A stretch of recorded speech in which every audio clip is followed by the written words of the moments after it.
পাহাড়ি রাস্তায় জ্যাম হলে আপনাকে 2-3 ঘন্টা এরকম ওয়েট করতে হবে। আর সামনে নাকি বিশাল বড় গাড়ি অ্যাক্সিডেন্ট হয়ে গেছে, যার কারণে এই জ্যামটা। দেখুন পাহাড়ি রাস্তায় এই যে বিশাল বড় বড় লরি এরকম রাস্তায় চলাচল করে। আর এই যে পানিটা দেখুন। তো আমরা সামনে যাচ্ছি, এখানে নাকি অ্যাক্সিডেন্ট হয়ে গেছে, অনেক বড় একটা দুর্ঘটনা, নিচে পড়ে গেছে। তো এই যে দেখুন এখানে অ্যাক্সিডেন্ট হয়ে গেছে একদম, এই যে গাড়ি নিচে পড়ে আছে। একবার ভাবেন তাহলে, পানি।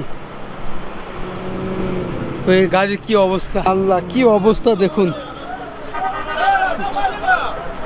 পুরো কি অবস্থা। তো এই যে একদম আফগানিস্তানে চোখের সামনে অ্যাক্সিডেন্ট ভাই, পুরো রাস্তা জ্যাম, একটা গাড়ি পড়ে আছে। আর এই যে দেখুন পুরো রাস্তা